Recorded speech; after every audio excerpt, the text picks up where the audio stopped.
suis en compagnie de Julie Boucher. Bonjour Julie. Bonjour, Tu me permets que tu me permets que je te dise Julie. Et tu es la candidate pour le Parti québécois pour la prochaine élection au mois d'octobre. Et aujourd'hui, qu'est-ce qu'on veut parler? C'est vraiment des propositions du Parti québécois. Qu'est-ce que vous offrez à la population en termes de promesses, on pourrait dire, là, de propositions pour la prochaine élection. Et si tu es d'accord, on va parler au début au niveau national. Qu'est-ce que vous proposez à la population. Et par la suite, dans un deuxième temps, on verra vraiment qu'est-ce qu'on veut avoir pour le comté. Est-ce que ça te convient comme idée? Donc, les premières propositions, je pense qu'aujourd'hui, on n'a pas le choix, il faut parler d'environnement. À ce sujet-là, mais justement, on a eu la visite de M. Paul Saint-Pierre Plamondon dans le comté et tout. Peux-tu nous rappeler un petit peu qu'est-ce qu'il veut proposer? En fait, M. Plamondon était venu, le chef du Parti québécois, est venu faire une annonce concernant les bornes de recharge pour les voitures électriques. Donc, on vise essentiellement là, beaucoup plus de voitures électriques, mais aussi un meilleur accès aux voitures électriques. Et on veut, dans la région, là, je m'en viens au local, multiplier les bornes de recharge et les subventionner à 80 %. De ça, c'est partout au Québec. Je pense qu'il y a des dates limites qui veulent modifier au niveau de l'accès, l'obligation d'avoir des véhicules électriques. Je pense que c'est ça, autour de 2030, là, si je ne me trompe pas, là, mais c'est de mémoire. Il veut devancer. Il veut devancer, puis en fait aussi ne pas pénaliser le consommateur. Donc, on veut plus aller vers de l'aide vers les concessionnaires, mais on ne va pas mettre de taxes ou d'obligations du consommateur s'il décide d'aller encore avec une voiture à essence. Donc, on veut que l'offre puisse être disponible avant de dire aux consommateurs, aux conducteurs, aux clients, dans le fond, on vous impose de prendre la voiture électrique, mais toujours dans une vision, évidemment, d'un meilleur accès. C'est ça. Oui, il y a le transport collectif aussi qui est encore important pour lui. Oui, on améliorer ce système-là. Oui, aussi, c'est important, le transport collectif. Donc, on veut doubler l'offre partout au Québec là, du transport collectif. Et aussi la passe climat, donc qui est une belle idée là, pour laquelle on pourrait se promener partout au Québec pour 365 $ par année. Donc, c'est 1 $ par jour. La personne peut se promener là, par autobus, par autocar, avec... Par train, oui, par train aussi. Est-ce que ça implique que ça serait la différence, le montant supplémentaire pour payer ces transports-là serait subventionné au MRC, par exemple, ou des choses comme ça? Parce que nous, on paye 365, mais ça coûte plus cher que ça, là. Bien, c'est sûr que ça coûte plus cher que ça, puis il faudrait s'asseoir effectivement avec les MRC, puis prendre des ententes, là, mais les investissements sont prévus. Ouais. OK. Un autre thème qui est important ici pour le Parti québécois, on parle de la famille. On parle de la famille. Le Parti québécois a été, on pourrait dire, l'inventeur, l'instigateur des fameux CPE. Tu peux-tu nous en parler? Parce qu'encore là, je pense qu'il y a des bonifications qui sont disponibles. Bien oui, en fait, on vise, l'objectif, c'est d'avoir des places, 135 000 places en CPE. Et l'ajout d'un 15 000 places supplémentaires. Okay. Et bien sûr, on veut que tout ça se passe en CPE. Donc, les CPE, ça vient du Parti québécois, on est fiers. C'est un modèle qui est quand même regardé à l'extérieur du Québec et qu'on veut reproduire ailleurs. On parle au niveau des familles et on parle justement des CPE, mais il y a aussi le fait des maternelles 4 ans. Je pense qu'à un moment donné, c'était une bonne mauvaise idée. Hein? Je pense que c'est un petit peu ça le commentaire au niveau... On s'est vraiment battu avec le gouvernement Legault. On sait que Véronique Yvon travaillait fort sur le dossier pour justement dénoncer que c'était pas la bonne façon nécessairement d'investir dans les maternelles 4 ans et d'assurer des services à nos enfants. Là. Donc, tu sais, avec les CPE, on avait tout en place, on a un bon modèle et on le voit aujourd'hui que les promesses n'ont pas été remplies et que de toute façon, ça n'a pas nécessairement augmenté l'aide. Ça ne fonctionne pas nécessairement, là. C'est ça. Donc, on viendrait au modèle de base, on pourrait dire les CPE, puis par la suite la maternelle 5 ans. Donc, les enfants seraient en CPE jusqu'à la vraie maternelle. Donc, on pourrait dire, là, ça serait un petit peu ça, le retour, on pourrait dire, du balancier. Là, conserver le modèle en CPE. C'est ça. Les familles aussi, au niveau des familles, si on... Ben, je ne voulais pas vous couper. Non, mais vas-y, continue, vas-y. Des familles, au niveau économie, oui. On a annoncé là, cette semaine là, qu'on ne toucherait pas, nous, à une baisse de taxes. On s'est démarqué par rapport aux autres partis, par rapport à ça. Il y a des raisons. c'est qu'on croit que de toute façon, en allant augmenter les taxes, ça aide les riches. Donc, on vise vraiment l'aide aux familles qui en ont besoin. Donc, on regarde à donner un montant de 1 200 $ pour les familles qui font 50 000 $ et moins, et un montant de 750 $ pour les familles qui vont jusqu'à 80 000, donc de 50 à 80. Okay. Et on est d'avis que de toute façon, augmenter les taxes, baisser les taxes, ça aide aussi les classes plus privilégiées. Ouais. Et c'est pas assez ciblé. Donc, OK. Mais le 1200, c'est un crédit d'impôt ou c'est un chèque? C'est quoi? C'est une aide. C'est une aide. Ouais. C'est un aide qui serait donné là, au niveau des familles et tout. Un autre sujet qui est, je pense, chaud, et on n'a pas le choix avec le Parti québécois aussi, ça fait partie, on pourrait dire, de l'ADN. On parle d'immigration, on parle du français et tout. Et à ce niveau-là aussi, le Parti québécois a quand même des bonnes positions. Donc, pour le niveau du français, premièrement, je pense que vous êtes un porte-étendard de notre identité québécoise. Là. Dans le fond, nous, on est le seul parti à porter la voix pour la protection, le frein du déclin du français au Québec. On sait qu'il y a urgence linguistique. On voit décliner notre français depuis des années. Et puis, on n'a jamais atteint un déclin aussi marqué. Donc, c'est important vraiment là, de faire freiner ce déclin-là. Et le Parti québécois est le seul à le porter. Le français, c'est l'identité, c'est notre socle, c'est le socle de notre culture, c'est notre ADN. Donc, il y a plusieurs façons, plusieurs projets structurants qu'on veut mettre en place pour freiner le déclin du français. Donc, évidemment, on parle, par exemple, de la loi 101 au cégep, extensionner la loi 101 au cégep. On parle aussi de la création d'un bureau de promotion de contenu culturel québécois. Okay. L'affichage, j'imagine aussi, une modification, là, plus être sévère en affichage. Probablement qu'il y aura aussi là, dans tout ça. Là, ouais, c'est ça, plus marqué à ce niveau-là. Excusez-moi, en immigration. Donc, on veut bien sûr là, faire en sorte que l'immigration économique soit francophone. Donc, ça, c'est quelque chose qui... C'est pas un chiffre, c'est le nom, c'est la langue que les gens viennent travailler. C'est ça. Donc, on parle vraiment du secteur économique en immigration. Et puis, donc, voilà, il y a plusieurs projets structurants qu'on veut faire avec le français. Et on est le seul à porter cette voie-là. Donc, on invite toutes les personnes pour qui le français est vraiment un enjeu important pour eux, à venir nous joindre dans cette cause-là parce que c'est notre identité. C'est un combat qui remonte, en fait, je pense qu'on peut dire aux patriotes. Donc, malheureusement, en 2022, on porte toujours... on n'a pas cette problématique. On est encore pris pour se battre. Il y a aussi au niveau des municipalités, donc on voudrait limiter là, ceux qui ont les municipalités à, je crois, 33 % d'anglophones. Donc, enlever le statut bilingue à ces municipalités-là. Okay. Et puis, vraiment prioriser là, pour que le milieu social et le milieu de travail se fassent en français. Donc, ce qu'on veut mettre en place, c'est pour que vraiment le français soit la langue commune au Québec et qu'on arrête de tendre vers l'anglais, ce qui est en train de se faire en ce moment. Je vais aller te rejoindre aussi. Vous vous présentez comme vraiment le seul parti indépendantiste. Cet aspect-là reste dans votre ADN aussi, là, au niveau du... parce que, pour avoir écouté quelques discours et ça, les revendications se font à Ottawa, mais ça ne bouge pas. Il y a beaucoup de difficultés à ce niveau-là. Là. Non, tout à fait. On le voit avec le Bloc québécois qui se bat pour des transferts en santé. On va prendre les transferts en santé. Il y a 6 milliards de dollars qui dorment à Ottawa, qu'on n'a pas récupérés. Donc, on paye pour les pétrolières de l'Ouest en ce moment. Donc, imaginez les milliards qui sont envoyés. On parle de milliards envoyés en Alberta.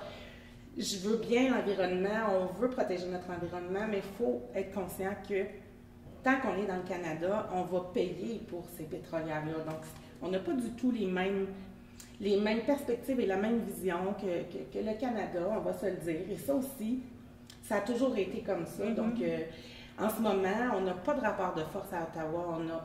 On a François Legault qui a fait des demandes. Il est arrivé au pouvoir en 2018 en disant on va faire des gains dans le Canada. On doit constater qu'il n'y en a pas. Donc là, nous, on s'assume complètement. On est le parti qui, par ses priorités, vraiment valorise l'idée d'indépendance et porte le projet d'indépendance tout à fait et de façon assumée. En dernier lieu, on peut parler des aînés. Encore là, le Parti québécois a des propositions à faire, des donc, sujets. Au niveau des aînés, nous, ce qu'on veut, c'est faire rapatrier les soins à domicile. Donc, 90% des aînés au Québec veulent rester à la maison, vieillir dans la dignité à la maison. Donc, on ne pense pas comme étant l'argent dans du béton qu'on s'en va vers des projets structurants. Ça ne marchera pas, ça ne fonctionne pas. On s'inspire de façons de faire extérieures. Les meilleurs dans le monde ont démontré que ça peut fonctionner de déplacer la masse de travailleurs vers des soins à domicile, mais tout en investissant aussi dans nos organismes qui portent beaucoup les causes des proches aidants, par exemple.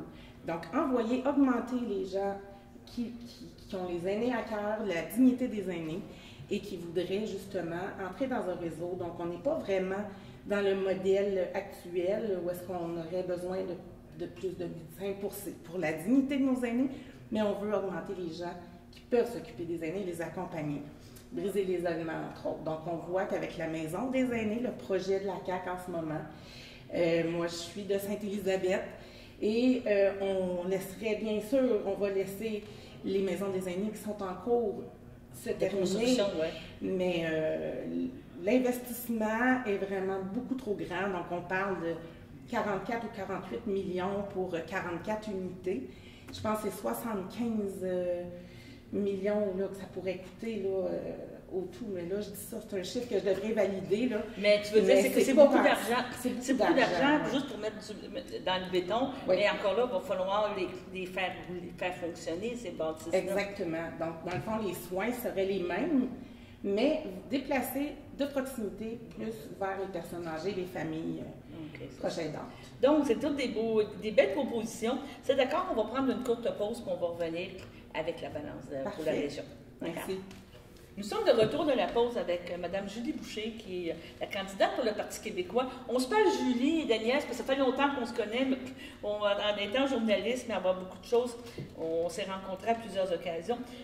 Julie, maintenant, au niveau local, c'est quoi je ne dirais pas les problématiques, mais c'est quoi les sujets quand les gens, justement, vont te rencontrer, quand les gens qui t'interpellent, c'est quoi tu trouves pour le comté qui serait important? Tantôt, on a parlé national, c'est toujours beau, c'est toujours je ne veux pas dire des pelleteux de nuages, mais tu es d'accord avec moi, tout le temps des belles propositions. Mais toi, maintenant, Julie, candidate élue pour le comté de Berthier, c'est quoi les sujets, c'est quoi qui t'interpelle, que tu veux aider la population? Oui, bien, écoutez, premièrement, le comté de Berthier est immense. On s'entend, là, ça part de Manawan en haut, ça revient jusqu'à la Valtrie, ça couvre un grand territoire. Les réalités ne sont pas les mêmes dans les différents secteurs. Donc, sur le terrain, moi, ce que je vois, ce que j'entends, dépendamment si je parle à des élus, si je parle à des citoyens, il y a plusieurs choses. Mais quelque chose qui revient régulièrement, là, on va se le dire, l'état des routes est problématique. Donc, vraiment, il y a du travail à faire à ce niveau-là. Je sais qu'il y a aussi un problème de communication avec le ministère du Transport qui est rendu dans les Laurentides. Ça, je l'ai entendu souvent. Donc, ça prendrait plus de représentation sur le terrain parce que là, ce qui se passe en ce moment, c'est qu'à un moment donné, il faut qu'on puisse communiquer avec les agents de ce ministère-là. Donc, la gestion... qui se passe sur le terrain. Tout à fait. Donc, il faut qu'ils viennent constater sur place. Il ne faut pas qu'ils fassent juste ouvrir une carte à l'ordinateur, regarder le plan, puis dire, OK, c'est pas nécessaire. On répond ça, c'est ça. Là. Donc, j'ai autant des citoyens que des élus ou que des conseillers qui vont me dire, écoute, on aimerait ça baisser la limite de vitesse à tel endroit, mais c'est long, on est pris dans des séances administratives interminables, la lourdeur, puis tout ça. Et ça, c'est vraiment quelque chose qui est important pour le coin. Là, je t'allais monter justement à Saint-Jean-de-Mata aujourd'hui, puis il y a des parties de la route. Là. Oui. Quand tu arrives Sainte-Élisabeth, tu sais, les rouillaises, ça devient à un moment donné dangereux. Là. Puis, oui, je pense on a parlé d'aquaplanage, on a parlé de dangerosité, effectivement. Puis, je pense que c'est quelque chose qui revient d'élection en élection, mais je suis vraiment obligée de le nommer parce que je m'en fais énormément parler. Et puis, il y a quelque chose à faire. Là. Je pense qu'en haut, ça se passe, là, la gestion du ministère, il y a quelque chose qui fonctionne. On parle souvent du mammouth de la santé, mais il y a le mammouth aussi au niveau du transport. Et tu me parlais aussi de la vitesse, parce que c'est une question de sécurité. De plus en plus, je ne veux pas dire nos routes sont prises en autoroute, mais on est conscient qu'il n'y a pas beaucoup de présence policière, donc les gens en profitent, entre guillemets. Là. Bien, en fait, ce qui arrive souvent, c'est que nos routes, on est dans un milieu rural, à part certains endroits comme la Valtrie. On a des bureaux municipaux, des centres communautaires qui sont situés sur le bord de la route, je pense entre autres à Saint-Damien. Donc, on a des enfants qui vont se trouver à traverser cette route-là. Il y a des endroits qu'on voudrait baisser la limite de vitesse. Évidemment, si on en est là, il y a peut-être une question de présence policière sur le terrain. Là, ça, je suis pas trop... je ne veux pas trop m'embarquer dans cette question-là. Ça pourrait être à voir aussi, mais c'est certain qu'il y a des solutions. Puis moi, je pense vraiment que c'est en travaillant ensemble, puis en étant à l'écoute des gens qui vivent les problématiques, qu'il faut, puis c'est ensemble qu'on peut faire pression aussi. Donc, moi, comme élu, c'est sûr que je vais être à l'écoute et je vais vouloir porter la voix là, des acteurs sur le terrain pour faire bouger les choses, mais avec les gens. Donc, ensemble. Ça prend un poids. Ça prend un poids.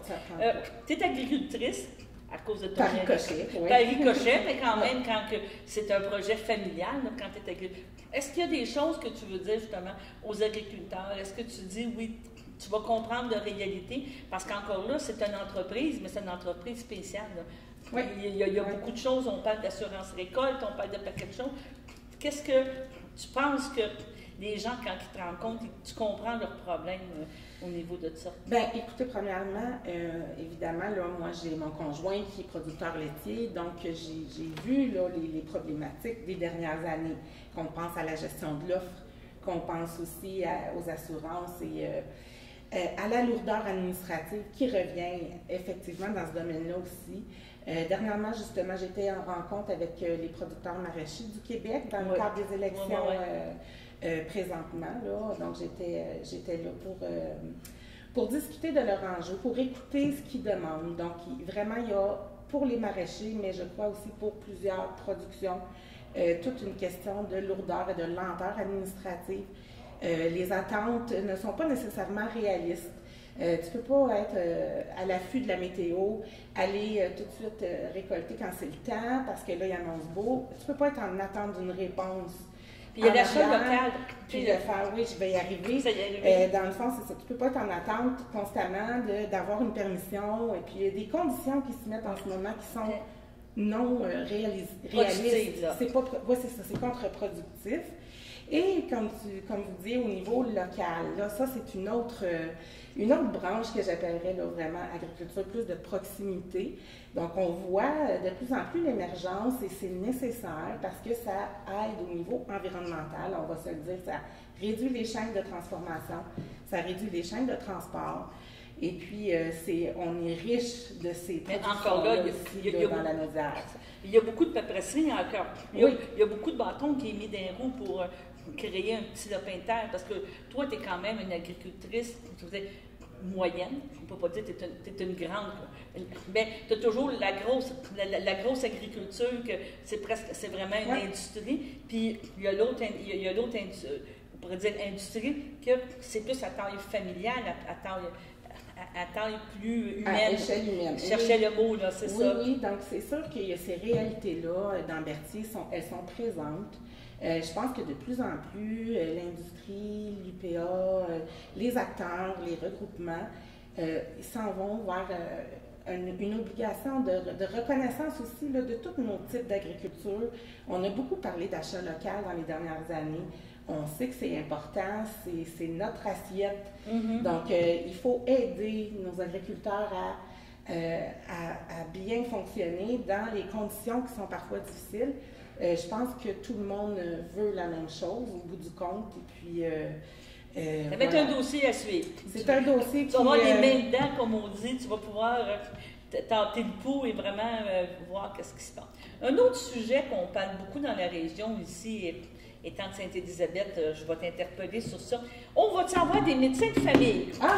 On a un gros problème ici, dans le comté de Berthier. Il y a un exemple à Berthierville, on est rendu avec un médecin. Oui, c'est sûrement quelque chose que tu entends parler un petit peu quand tu te promènes. Et Ça semble très difficile, hein, En fait, il y a une question d'accès. Hein. On parle ici, là, c'est ça, c'est tout ce qui est accès aux soins en santé, accès à des services plus rapides. Donc, on parle, nous, au Parti québécois, là, on a un beau plan santé dont on a parlé là, un petit peu avant la campagne. Et c'est d'amener des services de proximité. Tantôt, on parlait des aînés. C'est un peu la même chose aussi avec les services en santé. Donc, refaire des CLSC, la première porte d'entrée de consultation là, pour les citoyens. Donc, on a justement déjà des infrastructures, les réutiliser, les bonifier et puis amener plus de proximité pour avoir avec des infirmières spécialisées. Donc, évidemment, déployer, on parle de décentralisation. On parle vraiment, là, décentralisation, je pense qu'on peut dire que c'est quelque chose dans plusieurs secteurs là, qui va rester à travailler, puis pour pouvoir avoir plus d'accès. Donc, c'est pas évident. Non, mais ça...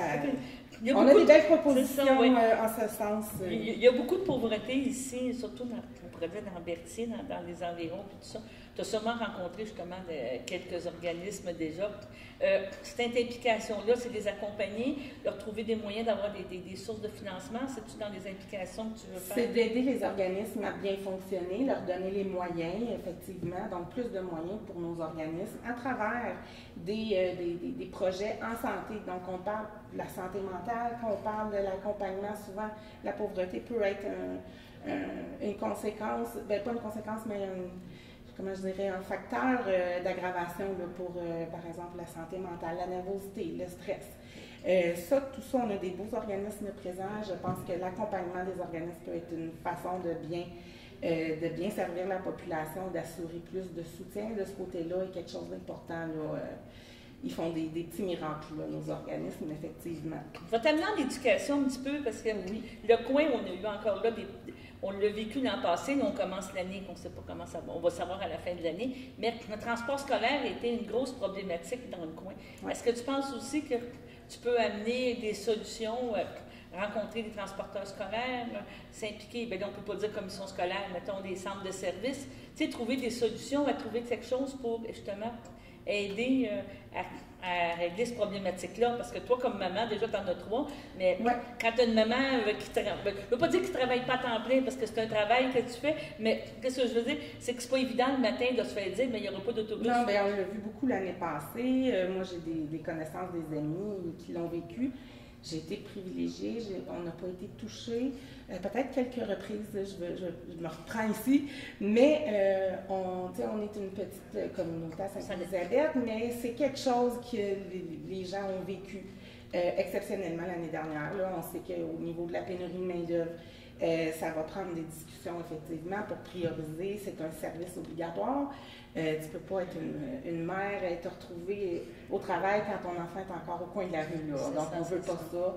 Je pense, là, on parle des autobus scolaires, mais si on parle des ambulances, nos ambulances aussi, ça en est un problème. Là.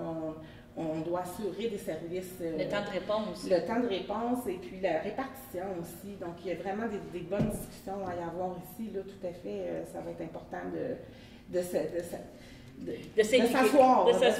et discuter avec les acteurs. Tu me parlais de la protection du territoire aussi qui est importante pour toi.